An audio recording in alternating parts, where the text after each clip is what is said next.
नमस्कार दोस्तों, मैं प्रसून कुमार अपने YouTube channel Divyastra GS academy पर आपका स्वागत करता हूं। दोस्तों, मैंने पहले ही दिन जब ज्योग्राफी का इंट्रोडक्शन दे रहा था तो मैंने कहा था कि ज्योग्राफी मैं कैसे कैसे पढ़ाऊंगा, इस कक्षा का मूड क्या रहेगा, मूड क्या रहेगा। उसी अनुसार हम आज जलवायु विज्ञान पढ़ाने वाले हैं। मैंने पहला दिन आपको पढ़ाया था, जो देखिए ये आपको भूगोल अगर है, मान लीजिए आपको भूगोल है, तो इंस्टाग्राम वाले जो हैं वो भूगोल को विभाजित करते हैं किसमें, भारत का भूगोल और विश्व का भूगोल। इंस्टाग्राम वाले विश्व का भूगोल, जो इंस्टाग्राम पर रील बनाते हैं। हम जिस गुरु से पढ़े हैं वो गुरु लोग इंस्टाग्राम पर रील नहीं बनाते थे, वो अद्यतन रहते थे, वो किस पुस्तकों को पढ़ते थे। तो यहां पर विश्व का भूगोल ना होके भौतिक भूगोल है। ठीक, भारत का भूगोल और भौतिक भूगोल, भूगोल की दो शाखाएं हैं। ये सेवाग्राम वाला है, ये भूगोल का विभाजन सेवाग्राम में लड़के जो करते हैं। इंस्टाग्राम वाले जो है टीचर, वो रील बनाते हैं, वो पढ़ाते कम, रील ज्यादा बनाते हैं, शेरो शायरी ज्यादा करते हैं, मोटिवेट ज्यादा करते हैं, अपने मोटिवेट हो या ना हो।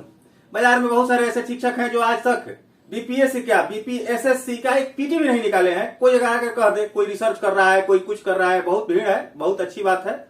हम लोग किसी का शिकायत करने नहीं बैठे हैं, लेकिन आज तक पीटी नहीं निकाल पाया है, वो अब बन रहा है पीटी कैसे निकालें दूसरे को। तो देखिए दोस्तों, एक पहलवानी में भी कहा जाता है, क्योंकि हम लोग थोड़ा स्पोर्ट्स पर्सन भी है, हम लोग का खेल के प्रति जागरूक है और खेले भी हैं, उसमें कहा जाता है कि पहले खाओ तब पहलवानी करो। अब यहाँ पर हम देख रहे हैं कि बाजार में ऐसे बहुत सारे ऐसे पहलवान घूम रहे हैं जो अब कभी खाए नहीं, लेकिन पहलवानी करने के लिए बेचैन है। आज तक पीटी किसी का नहीं निकला, लेकिन अब पढ़ा रहे हैं। क्या पढ़ा रहे हैं भाई? भारत का भूगोल। और भारत का भूगोल, भूगोल को बांटते कैसे हैं? तो भारत का भूगोल और विश्व का भूगोल। अब बताइए, हम जो हमारे जो मतलब कोई अगर नहीं पढ़ा हुआ आदमी आपको पढ़ाए तो ऐसे ही वर्गीकरण होगा। कार्लो सावर ने भी कहा है कि भूगोल का वर्गीकरण जो अपने समय में कहे थे कि उन लोग समय भी कुछ इंस्टाग्राम टाइप का कुछ होगा ऐसा। तो हम लोग इंस्टाग्राम वाला विभाजन नहीं करेंगे, भारत का भूगोल और विश्व का भूगोल। हम लोग सेवाग्राम वाले लड़के हैं, सेवाग्राम वाला विभाजन करेंगे कि भारत के भूगोल और भौतिक भूगोल। भौतिक भूगोल में ही विश्व का भूगोल एक आएगा। विश्व का भूगोल क्या? विश्व का क्षेत्रीय भूगोल। विश्व पृथ्वी, विश्व क्या है? पृथ्वी है, तो इसका क्षेत्रीय भूगोल पढ़ाएंगे। क्षेत्रीय भूगोल में महादेशों के बारे में पढ़ाएंगे, महासागरों के बारे में पढ़ाएंगे, कौन महादेश में क्या क्या होता है, उसको फिर देश के बारे में विभाजित करेंगे, महादेश से देश पढ़ाएंगे। ठीक, भौतिक भूगोल में जो हम लोग सबसे टफ है जलवायु विज्ञान। ऐसे तो भौतिक भूगोल में बहुत सारे, हम हमारे पिछले क्लास को आप देखेंगे तो भौतिक भूगोल में भू आकृति है, भू आकृति जिसको जियोमॉर्फोलॉजी कहते हैं। ठीक, उसके बाद जलवायु है जिसको क्लाइमेटोलॉजी कहते हैं, और भी बहुत सी चीज है जिसे समुद्र विज्ञान जिसको जलमंडल भी कहते हैं। पर्यावरण के सिलेबस से अलग दे दिया लोग, पर्यावरण का एक अलग विभाजन दिखाने लगे। ठीक है, विभाजन का प्रयास अलग अलग होना चाहिए। मैं आशा करता हूं कि इंस्टाग्राम वाले भी अपना सुधारेंगे कुछ। हम आज जो देखे हैं जलवायु, जो सबसे टॉपिक जो आपको भूगोल में कठिनाई उत्पन्न करता है वो जलवायु है। जलवायु विज्ञान क्या है? तो देखिए, सबसे पहले तो हम देखेंगे कि जलवायु क्या होता है। जलवायु क्या है? तो जल, हम यहाँ पर लेक्चरशिप या नेट जेआरएफ की तैयारी कराने नहीं बैठे हैं, मैं नेट जेआरएफ हूं। मैं उसको आपको इतना ही दूं जो आपको एक आइडिया बन जाए, जैसे कि आपको एक हो जाए कि हाँ जलवायु किसे कहते हैं। अब जलवायु पर मैं पूरा एक डिफिनीशन नहीं देने वाला हूं, उतना भी आप नहीं डरिएगा। तो जल और वायु के मिलन से जलवायु बना। और जल और वायु दोनों किस पर निर्भर करते हैं? तापमान पर। या तो निर्भर करते हैं तापमान पर, या तापमान पर वो अपना प्रभाव डालते हैं। ठीक, तो एक तरह से तीनों, जल, वायु और तापमान का एक जो अध्ययन है वो जलवायु विज्ञान के अंतर्गत किया जाएगा। ठीक, अब आइए देखते हैं इस जलवायु विज्ञान में जल और वायु तापमान संबंधित की। वायु मतलब पवन, पवन और वायु में थोड़ा सा अंतर है। हाँ, एक थोड़ा सा ये बात की जलवायु क्या होता है कि जलवायु मौसम की दशाएं हैं जो एक लंबे समय तक किसी स्थान पर विद्यमान हो। ये थोड़ा सा डिफिनीशन कभी कभी पूछता था, अभी वर्तमान में ट्रेंड नहीं है, लेकिन पीछे के कभी कभी क्वेश्चन हम देखें तो पुराने जमाने वाले क्वेश्चन जो थे उससे पूछा गया था कि 35 वर्ष इसका आंसर है कि अगर मान लीजिए लिया जाए कि 35 वर्ष तक अगर किसी क्षेत्र का मौसम जहां जो हो वही जलवायु के अंतर्गत आता है। तो मौसम और जलवायु में थोड़ा सा अंतर यह है कि मौसम प्रतिदिन बदल सकता है, मतलब सुबह में धूप, दोपहर में वर्षा होने लगे, फिर हो सकता है कि वर्षा के कारण फिर रात में ठंड लगने लगे, वो मौसम है। लेकिन जलवायु क्या है? तो जलवायु है ग्रीष्म जलवायु, या भारत की जो जलवायु है मानसूनी जलवायु। ये आमतौर पर किसी क्षेत्र विशेष की मौसमी दशाएं जो है 35 वर्ष तक एवरेज माना गया है, उसको हम लोग जलवायु कहते हैं। तो जलवायु 3 चीजों पर निर्भर करता है, पवन, तापमान, टेम्परेचर एंड रेन, वर्षा पर। तो सबसे पहले हम थोड़ा देखें कि पवन और वायु में अंतर क्या है। तो पवन और वायु में थोड़ा अंतर यह है कि जैसे कि कमरे में जो वायु भरी रहती है उसको वायु कहते हैं। वायु मतलब कि एक साधारण वायु जो कहीं की हो, उसका ना एक निश्चित वेग रहता है और ना ही निश्चित दिशा में बहती है। जब निश्चित वेग और निश्चित दिशा में जो वायु बहने प्रवाह शुरू हो जाए तो उसे पवन कहते हैं। ठीक, आपको मैं बता दो यहीं पर कि अगर किसी विषय को आपने नब्ज पकड़ लिया, जैसे जलवायु विज्ञान क्या है, एक नब्ज है भूगोल का। आपको मैं दावा के साथ कहता हूं कि जितना पढ़ाया गया है उतना में ही आप यूपीएससी के क्वेश्चन को सोल्व कर सकते हैं। बीपीएससी और बिहार शिक्षक के लिए तो आपको कहना ही नहीं है। ठीक, क्योंकि अगर आप ये पूरा अध्ययन किए रहेंगे तो एलिमिनेशन पद्धति के द्वारा आप क्वेश्चन को, मैं बार बार कह रहा हूं, आप हल कर सकते हैं। और इस तरह से फ्लो चार्ट में पढ़ाने का एलिमिनेशन पद्धति थोड़ा सा बता दूं कि मतलब कि जो आप अगर 4 फैक्ट है, 3 फैक्ट आप उसमें से जान रहे हैं या 2 फैक्ट जान रहे हैं तो 2 को आप चुन सकते हैं। आज निगेटिव मार्किंग के इस नया ट्रेंड में आपको ये एलिमिनेशन पद्धति आनी ही चाहिए। कितना लोग सिखाता है यूट्यूब पर कि तुक्का कैसे मारे, तुक्का कैसे मारे। तुक्का मारना एक दिन का काम नहीं है। तुक्का लगाने के लिए आपको बहुत ही गहन अध्ययन करना पड़ेगा, तभी तुक्का भी लगता है। ठीक, तो अब देखते हैं थोड़ा सा कि पवन और वायु में अंतर क्या है। पवन के साथ साथ जलवायु किस पर निर्भर करती है? तापमान पर और वर्षा पर। तो पवन कितने तरह की होती है? पवनें जो मुख्य रूप से होती है ये 2 तरह की होती है। एक होती है व्यापारिक पवन और एक होती है सामयिक पवन। ठीक, व्यापारिक पवन मतलब ट्रेड विंड्स और सामयिक पवन मतलब कि मौसम के सीजनल विंड्स। ये थोड़ा सा ये आपको एक फ्लो चार्ट में बताया गया है। फ्लो चार्ट में बताने का मुख्य कारण ये है, मैं यहां पर ये बता दूं, क्योंकि आज ये सीरियसली अगर कहा जाए तो भूगोल की मेरी ये प्रथम कक्षा है सीरियस, जिसमें आपको क्वेश्चन के साथ साथ कोई अगर किताब पढ़ रहे हैं उसमें आपको अगर जलवायु विज्ञान पढ़ना है तो ये थोड़ा सा कंसेप्ट क्लियर होना चाहिए। इसलिए मैं 2-3 मूल बात बता दूं कि इस तरह से अगर आप फ्लो चार्ट में पढ़िएगा तो आपके पास एक ऐसा नोट्स रहेगा, आप इसको स्क्रीनशॉट भी कर ले सकते हैं। ये आपको पास ऐसा नोट्स रहेगा कि एग्जाम के पहले अच्छे स्टूडेंट को मैंने देखा है कि एग्जाम के 1 महीना पहले वो लोग हार मान जाते हैं कि क्या पढ़े। अब उस समय आपको ये काम आने वाला है। आप केवल उलट कर देख लीजिएगा, और मैं ये भी बता रहा हूं कि जो उलट कर देख लीजिएगा तो आपको लगेगा कि हाँ ये सब पढ़ लिए हैं या यही सब पढ़ना है। जो लड़के 1 साल 2 साल तैयारी कर लिए हैं उनके लिए विशेष फायदेमंद रहने वाला है। ऐसा क्यों? क्योंकि वो लोग ज्यादा कंफ्यूज हो जाते हैं कि इतना ही पढ़ना है, उतना पढ़ना है। मैं पहले ही क्लास में कह चुका हूं कि जीएस का मतलब ये नहीं कि अथाह सागर में, हाँ उसका फाउंडेशन है। आज के डेट में मरियाना गर्त की भी लंबाई चौड़ाई नापी जा रही है, तो जीएस का ऐसा नहीं है कि इसका लंबाई चौड़ाई नहीं है। हाँ 1-2 क्वेश्चन छूट सकता है अगर, लेकिन छूटेगा भी तो इसी टॉपिक में से कोई पूछेगा, वो समझ गए। ऐसा नहीं कि ये जलवायु से संबंधित कोई चौथा चीज आ गया और उसको पूछ दिया और आपसे नहीं बना। और ये जो आपको विभाजन है, ये इंस्टाग्राम वाला विभाजन नहीं कर सकते हैं कि पवन, तापमान और वर्षा पर निर्भर होता है। ये जो विभाजन है, आप कोई रिसर्च सेंटर हम लोग खोलकर नहीं बैठे हैं, हम लोग अभी एग्जाम दे रहे हैं, तो ये अपना खुद का है। ये मतलब अध्ययन से ये उपजा हुआ ये विभाजन है। तो सबसे पहले हम देख रहे हैं पवन 3 व्यापारिक पवन जो है, पवन 2 तरह की होती है, व्यापारिक पवन या सन्मार्गी पवन या ट्रेड विंड्स। व्यापारिक पवन मतलब ये नहीं, हिंदी किताबों में थोड़ा सा है कि व्यापारिक पवन जो व्यापार के लिए हो। व्यापारिक मतलब इंग्लिश का रूपांतरण गलत हो गया है, व्यापारिक नहीं होगा इसका, क्योंकि किताबों में दिया गया है तो मैं यहां लिख दिया हूं। ट्रेड विंड्स माने एक दिशा में चलने वाली, जो सालों भर एक ही दिशा में चले, उसका असली हिंदी रूपांतरण है सन्मार्गी पवन। ठीक, माने सन्मार्ग माने एक ही मार्ग पर चलने वाली, ये सन्मार्गी पवन है। उसके बाद पछुआ पवन, वेस्टर्लीज पछुआ पवन, माने पवन पछुआ और पूर्वा, ये 2 तरह की हम लोग आमतौर पर अपने जीवन में भी देखते हैं कि पछुआ पवन, पूर्वा पवन। तो हम थोड़ा सा ये बता दें कि अगर मान लीजिए कि पवन का निर्धारण कैसे होता है कि ये पछुआ पवन है कि पूर्वा पवन है। माने जहां से अगर कोई वायु आ रही है जहां से, उसको कहा जाता है उस पवन। मतलब कि अगर पश्चिम से आ रही है, पश्चिम से आ रही है तो पछुआ पवन, पूरब से आ रही है तो पूर्वा पवन। मैंने जहां से इसका निर्धारित कर लिया जाएगा तुरंत। तो ये हुआ पछुआ पवन। और ध्रुवीय पवन, ध्रुवीय से जो, ध्रुवीय प्रदेश से जो बहती है या ध्रुवीय प्रदेश से जो आती है पवन, उसे ध्रुवीय पवन कहते हैं। उसी तरह से एक दूसरा वर्गीकरण है पवन संबंधित, सामयिक पवन या मौसमी पवन। सामयिक मतलब कि करंट जो है, मतलब हम लोग पढ़ते हैं समसामयिकी, उसी तरह का एक शब्द है मिलता जुलता। सामयिक माने समय के अनुसार जो बदलते रहे। मौसम यहाँ आ गया, माने मौसम माने बदलता है। गाना सुने होंगे कि मौसम की तरह तुम ना कहीं बदल जाओगे, मतलब तुरंत बदल गया। तो उसी तरह से सामयिक पवन माने जो बदल जाए। इसमें कौन है? मानसूनी पवन। क्या बदला? 6 महीना समुद्र से, ये देखिए 6 महीना का जो पवन है, ये अभी आने वाला है मानसून। तो 6 महीना जब ये है, जून से लेकर करीब करीब सितंबर अक्टूबर नवंबर तक, ये समुद्र से स्थल की ओर चलेगी। और 6 महीना ये बदल जाएगा जब ये आशिक, तो कहां से चलेगा? जो स्थल से समुद्र की ओर बदल गया, इसलिए मानसूनी पवन होगा।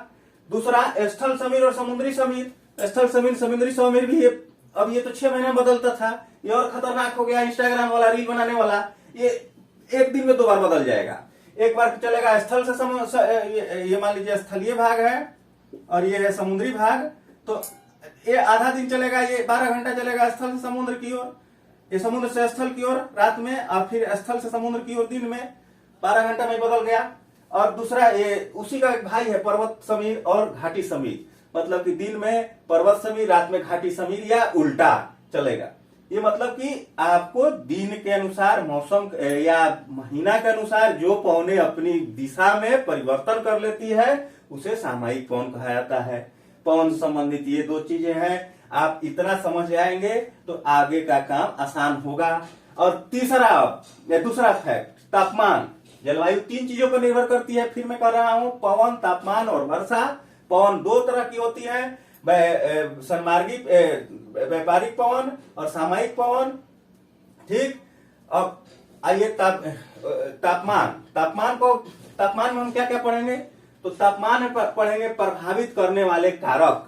तापमान को प्रभावित करने वाला कारक क्या क्या है, और विश्व की ताप पेटी।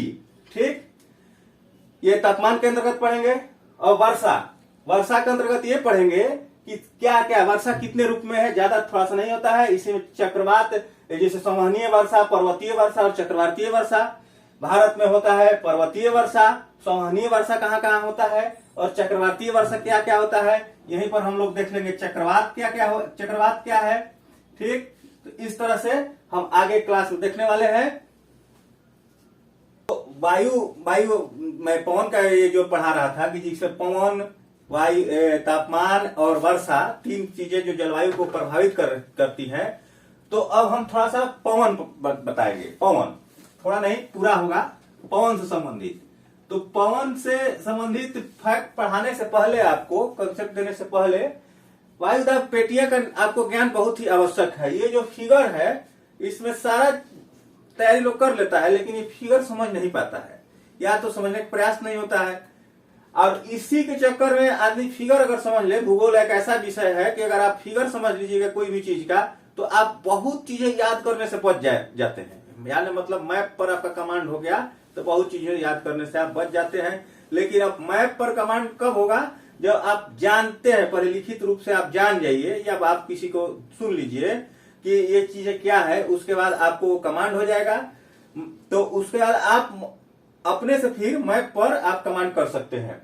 सबसे पहले ये जो फिगर है आप देख सकते हैं। कोई भी आप बेसिक बुक निकालिएगा तो उसमें ये फिगर बनाया रहता है। हम लोग क्या करते हैं, हम भी शुरुआती दौर में, अपने तैयारी के शुरुआती दौर में यही करते थे कि अब फिगर है, चलो उसको स्किप करो और उसका लैंग्वेज पढ़ो। लैंग्वेज पढ़ने से समझ में नहीं आता है। पृथ्वी पर जो ये क्या है, ये अक्षांशीय वितरण के अनुसार, माने अक्षांशों के अनुसार वायु का प्रवाह जो है क्षैतिज रूप से होता है। ठीक, अक्षांशों के अनुसार वायु का प्रवाह क्षैतिज रूप से, मतलब कि पूरब से पश्चिम या पश्चिम से पूरब हवाएं चलती हैं। और या अभी आप देखें कि बदल सकती हैं। तो कभी पूरब से पश्चिम, कभी पश्चिम से पूरब, इस 3 तरह की हवाएं हैं। उसके वायु दाब में ये हवाओं के कारण एक कटिबंध का विषय, ये देखिए जैसे लिखे हैं कि अक्षांशीय वितरण को क्षैतिज वितरण कहते हैं। अक्षांशीय, पहले तो ये बात है कि अक्षांशीय वितरण को क्षैतिज वितरण, और इसकी मुख्य विशेषता यह है कि कटिबंध हो, मतलब कि वायु दाब के क्षैतिज वितरण, वायु के प्रवाह के क्षैतिज वितरण के कारण भिन्न भिन्न अक्षांशों के बीच भिन्न भिन्न, मतलब कि एक से अधिक प्रकार के वायु कटिबंधों का निर्माण होता है। वायु कटिबंध का ज्ञान आपको बहुत ही जरूरी है। कैसा कैसा कटिबंध का निर्माण होता है? वायु के प्रवाह से 0 डिग्री, पहले तो नंबर ये कितने संख्या है? ये है संख्या में 1 2 3 4 5 6 7 कटिबंधों का निर्माण होता है। 7 वायुदाब कटिबंधों का निर्माण पृथ्वी के ऊपर होता है, जिसे हम इस चित्र के द्वारा देख सकते हैं। सबसे पहला कटिबंध क्या है? भूमध्य रेखीय न्यून दाब। भूमध्य रेखीय न्यून दाब कहाँ होता है? तो 0 से 10 डिग्री उत्तर या 0 से 10 डिग्री दक्षिण की ओर जो आपको वायु ये निर्माण होता है, कटिबंध का निर्माण होता है, उसको हम कहते हैं भूमध्य रेखीय न्यून दाब। ठीक, अब आइए भूमध्य रेखीय न्यून दाब का क्या क्या विशेषता है, ये हम आपको सारे विशेषता, भूमध्य रेखीय न्यून दाब, उपोष्ण उच्च दाब, उपध्रुवीय न्यून दाब और ध्रुवीय उच्च दाब, सारे कटिबंधों की विशेषता हम अगले क्लास में डालेंगे, क्योंकि थोड़ा सा बड़ा हो जाएगा। आप भी थोड़ा सा पढ़ लीजिएगा इस बीच में। सबसे पहले आपको ये बता दें कि 0 से 10 डिग्री उत्तर और 0 से 10 डिग्री दक्षिण को भूमध्य रेखीय न्यून दाब कहते हैं। 23.5 डिग्री उत्तर, 23.5 डिग्री उत्तर को हम आप जानते हैं कि इसको कहते हैं कर्क रेखा, ट्रॉपिक ऑफ कैंकर, और 23.5 डिग्री दक्षिण को कहते हैं मकर रेखा। ठीक, तो 23.5 डिग्री उत्तर से 35 डिग्री उत्तर को कहते हैं उपोष्ण उच्च दाब वायु कटिबंध।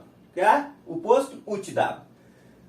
उसके बाद ये दोनों हम नीचे नहीं लिखे हैं कि ऊपर जो है नीचे भी वही होगा, कॉमन होगा केवल भूमध्य रेखीय न्यून दाब। ऊपर 3, नीचे 3, 3 3 6 और एक बीच में 7। तीसरा वायुदाब कटिबंध कौन होगा? उपध्रुवीय न्यून दाब। उपध्रुवीय न्यून दाब कहां से कहां तक पाया जाता है? 45 डिग्री नॉर्थ से 66.5 डिग्री, मतलब कि आर्कटिक वृत्त, 45 डिग्री अक्षांश रेखा से 66.5 डिग्री मैंने आर्कटिक बीच रेखा के बीच में जो वायु की पेटी पाई जाएगी उसको कहेंगे उपध्रुवीय न्यून दाब। और ऊपर मतलब कि ध्रुवों पर क्या पाया जाएगा? ध्रुवों पर पाया जाएगा ध्रुवीय उच्च दाब। ठीक, तो अब इसको याद कैसे करें? भूमध्य रेखीय न्यून दाब आपको याद होना चाहिए कि यहाँ पर तापमान ज्यादा होता है। ठीक, अब मतलब इसको आप उष्ण भी याद करने के लिए कह सकते हैं कि उष्ण, और उष्ण से थोड़ा सा कम उप उष्ण, तो उप उष्ण हो गया। उष्ण है यहाँ, मान लीजिए उष्ण, ये किताब में नहीं लिखा है, याद करने का एक तरीका है। उष्ण भूमध्य रेखीय न्यून दाब है। भूमध्य रेखा पर आप जानते ही हैं कि सूर्य की किरणें हमेशा लगभग सीधे पड़ती है, तो वहां पर गर्मी का प्रभाव ज्यादा होता है, मतलब वहां उष्णता ज्यादा होती है, इसलिए वहां पाए जाने वाले लोगों के रंग भी जो है, चमड़े का रंग वो भी काला हो जाता है। तो अफ्रीका में, भारत के ये जो दक्षिणी भाग में मालदीव से गुजरती है, जो थाईलैंड में, यहाँ सब थोड़ा काले रंग के लोग पाए जाते हैं, तो उसका मुख्य कारण ये तापमान भी है। तो उष्ण है भूमध्य रेखीय प्रदेश को उष्ण प्रदेश। थोड़ा सा ऊपर बढ़ेंगे तो उप उष्ण माने कम थोड़ा उष्ण है, उष्णता है, जिसे हम लोग का जो रीजन है 23.5 डिग्री से 35 डिग्री भारत से बीचों बीच होकर जाती है कर्क रेखा, तो कर्क रेखा से ऊपर होता है उपोष्ण उच्च दाब, उच्च दाब। और उसके ऊपर मतलब कि जो ठंडा वाले जो देश है, ठंडे देश, यूरोपीय देश है, उत्तरी अमेरिका के देश है, वहां पर उपध्रुवीय जिसे ऊपर ध्रुवीय, तो यह उपध्रुवीय नीचे, यहाँ पर भूमध्य रेखीय उष्ण, तो उपोष्ण। ये आपको याद करने में, ये आप 5 मिनट का दिमाग लगा दीजिएगा तो आपको याद हो जाएगा। इससे संबंधित जितने भी कैरेक्टर हैं, यहाँ पर एक और थोड़ा सा याद रखिए, कहाँ उच्च दाब कहाँ निम्न दाब। तो ये हाई, ये लो, फिर ये हाई और लो, हेलो हेलो हो गया, HL। तो ये भी याद करने का एक तरीका है, HL। और ऐसे भी आप याद कर सकते हैं। हम लोग पूरा ट्रिक से कूद कर ट्रिक भी बता सकते हैं आपको, कूद कर लोग ट्रिक बता रहे हैं, लेकिन हम आपको बता रहे हैं कि ट्रिक जितना, जैसे आप एग्जाम में जाइएगा आप ट्रिक पहले भूलिएगा, जितना आप ट्रिक बनाए थे सबसे पहले भूलिएगा। ट्रिक कब बनाया जाता है? 2-4 फैक्ट के लिए ट्रिक बनाया जाता है, जैसे कि बहुत ही मतलब सघन कोई चीज हो जो बार बार आप भूल रहे हो, आप पढ़े ही नहीं तो भूलिए क्या, अब ट्रिक ही पढ़ रहे हैं तो आपको नॉलेज क्या है कि क्या पढ़ना है क्या नहीं करना है। जब पूरा आपको थोरोली नॉलेज हो जाए और आपको लग जाए सबसे पहले कि आपको कहाँ कमी है, वहां पर आप ट्रिक बनाइए। अब ये नहीं कि सब चीज में ट्रिक बनाते चले। यहाँ पर हम आपको बता रहे हैं, एक बार फिर बता दे रहे हैं, आप थोड़ा सा धैर्य धारण करके सुनिए। उष्ण, उप उष्ण, ध्रुवीय, उपध्रुवीय, केवल आपको याद रख लेना है। अब कैसे? 0 से 10 ऊपर, 0 से 10 नीचे, फिर 23.5 से 35, 45 से 66.5 और ध्रुवों पर। ठीक, आप हर एक चीज के चक्कर में ना पड़िए कि ट्रिक कैसे अपनाए। ये ट्रिक वाली कक्षा नहीं होगी। हाँ, कोई कोई विषय अगर आप पूरा पढ़ लीजिएगा तो ट्रिक आप अपने आप से निकालिए, वो ट्रिक आपके लिए कारगर होगा, ना कि ट्रिक के चक्कर में पढ़ते रहिए कि ट्रिक कौन बता रहा है। हाँ, ट्रिक बताने से आप कोई छोटा सा एग्जाम में 1-2 क्वेश्चन सही कर सकते हैं नजदीक के भविष्य में, लेकिन लॉन्ग टर्म में आपको मान लीजिए कि कोई अगर बड़ा जैसे बीपीएससी 150 क्वेश्चन का वहां पर जीएस पूछता है, आप सब ट्रिक पहले सबसे पहले भूल जाइएगा। तो ये जितने भी अब ये मैं अभी कटिबंध बताया हूं, कटिबंध से संबंधित जितने भी विशेषताएं हैं आपको नेक्स्ट कक्षा में, आपको नेक्स्ट क्लास में देखने को मिलेंगी। अगर वीडियो पसंद आया तो इसको लाइक कीजिए, शेयर कीजिए और सब्सक्राइब कीजिए। जय हिंद।